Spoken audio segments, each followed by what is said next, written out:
Bienvenidas y bienvenidos. Hoy nos sumergimos en el análisis de tres figuras que sin duda generaron controversia: Osama Bin Laden, Muammar Gaddafi y Nicolás Maduro. Vamos a basarnos en fuentes que resumen sus vidas, tipo enciclopedia, digamos. La idea es ver si, más allá de sus contextos tan diferentes, si encontramos patrones y entender por qué sus acciones todavía resuenan tanto hoy, ¿no? A nivel local y global. Empecemos, si te parece, con Bin Laden. Las fuentes describen una transformación, la verdad, muy fuerte. De ser un heredero millonario educado en un ambiente secular a ser el símbolo del yihadismo global. Sí, detallan esa ideología suya, panislamista muy estricta, buscando una unidad musulmana bajo la Sharia, y rechazando de plano los modelos occidentales. Y justificando la violencia, incluso contra civiles. Los consideraba daño colateral, según estos textos.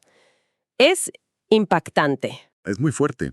Y fíjate cómo las fuentes conectan sus inicios allá en Afganistán contra los soviéticos. Incluso mencionan esa polémica, ¿no? De si la CIA lo entrenó o no. Ah, sí, eso siempre sale. Exacto. Y cómo eso lleva a la fundación de Al-Qaeda. Y le atribuyen directamente la responsabilidad de ataques terribles, las embajadas en África y, claro, el 11S. El 11S que cambió todo. ¿Y cuál dirías que es la principal repercusión que señalan estas fuentes hoy día?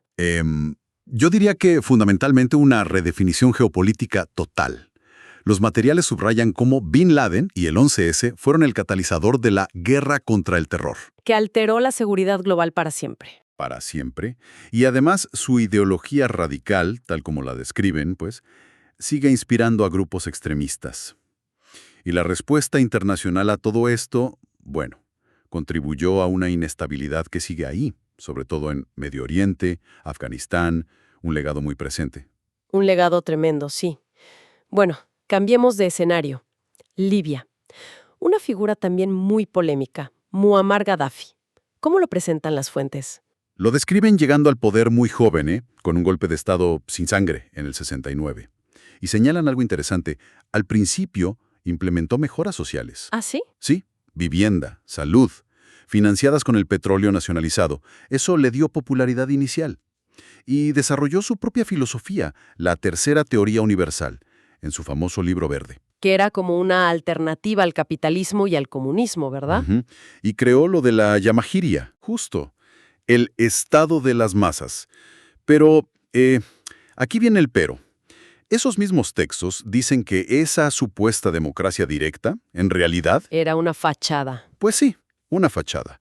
El poder real, dicen, lo tenían comités revolucionarios que reprimían bastante fuerte. Y eso se suma a todo el apoyo controversial que dio a grupos militantes por el mundo. La OLP, el IRA... Sí, las fuentes mencionan varios. Y eso le costó caro, ¿no? Aislamiento, acusaciones de terrorismo, Lockerbie. Lockerbie fue un punto de inflexión, claro. Pero luego, y esto es curioso, las fuentes también hablan de un giro. ¿Un giro? ¿Hacia dónde? Sí, como más pragmático. Hacia finales de los 90, se volcó al panafricanismo y sorpresivamente se acercó a Occidente. Renunció a armas de destrucción masiva, pagó compensaciones por Lockerbie. Vaya, un cambio notable. Pero duró poco. Llegó la primavera árabe en 2011 y, su respuesta a las protestas, calificada de muy dura en los textos, desató la guerra civil. Y la intervención de la OTAN. Y su muerte violenta. Y esto deja una pregunta en el aire, que las fuentes sugieren. Todo el caos que vive Libia desde entonces, ¿cómo afecta eso la visión de sus 42 años en el poder? La inestabilidad de hoy es una consecuencia directa. Es que esa conexión entre el líder y las consecuencias a largo plazo es brutal. Y nos lleva al último caso de hoy, Nicolás Maduro en Venezuela. ¿Qué dicen las fuentes sobre su ascenso? Lo presentan viniendo del sindicalismo, hombre de confianza de Chávez, hasta llegar a ser su sucesor. Pero el énfasis está en cómo su presidencia coincide con una crisis, la describen como sin precedentes. Hiperinflación, escasez, pobreza, el éxodo masivo. Recuerdo haber leído cifras de la ONU, creo que en estas fuentes, de más de 4 millones de personas yéndose del país para ese momento. Exacto. Cifras enormes.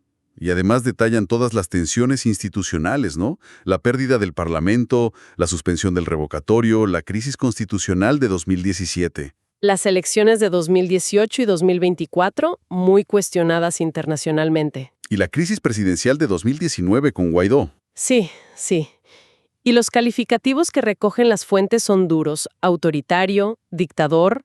Mencionan acusaciones muy graves de organismos como la ONU y la OEA sobre posibles crímenes de lesa humanidad. Miles de presuntas ejecuciones extrajudiciales. Incluso una orden de captura de EU por narcotráfico, creo recordar. También, el panorama que pintan estas fuentes es de una crisis profundísima, de legitimidad, de derechos humanos, humanitaria. Entonces, si miramos los tres casos juntos, a través de lo que nos dicen estas fuentes, ¿qué patrones ves? Más allá de que son contextos distintos, claro. Pues mira, yo veo trayectorias que, según estos resúmenes, comparten una cosa: la consolidación del poder de forma muy controvertida. Luego, la promoción de ideologías muy particulares, sea el panislamismo radical, la tercera teoría universal o esta continuidad del chavismo. Ajá. Y un resultado, digamos, común: gestiones vinculadas a crisis muy profundas, conflictos, inestabilidad. Y las repercusiones son enormes y duran hasta hoy. La seguridad global con Bin Laden, la inestabilidad regional post-Gaddafi, la crisis venezolana que describen bajo Maduro, son legados que pesan mucho. Hemos hecho un recorrido rápido por Bin Laden, Gaddafi y Maduro, basándonos en estas fuentes específicas. Vimos sus caminos particulares, pero también esos ecos, un poco inquietantes, ¿no? Entre ellos. Liderazgo controvertido, consecuencias devastadoras. Exacto.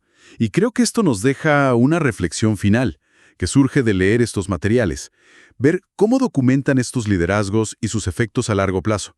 ¿Qué nos dice sobre lo frágiles que pueden ser nuestras estructuras políticas y sociales frente a figuras que concentran tanto poder, sobre todo en momentos de crisis o de cambios ideológicos fuertes? Es una pregunta que, bueno, sigue abierta.